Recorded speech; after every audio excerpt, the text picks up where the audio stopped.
If your Face ID is not working properly or recognizing your face, here's how to reset Face ID on your iPhone. First of all, open the Settings app, then scroll down, tap on Face ID and passcodes. After that, enter your passcode to continue. Then, in the Face ID settings, scroll down and tap on Reset Face ID. This removes all saved facial data from your iPhone. Then, tap on Set up Face ID to start the process again. Here, position your face inside the frame and follow the on-screen instructions.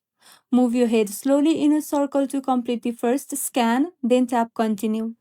After that, complete the second scan the same way. Once both scans are complete, Face ID is set up and ready to use again. And that's all. If this video was helpful, don't forget to like and subscribe for more iPhone tips and tricks. Thank you for watching.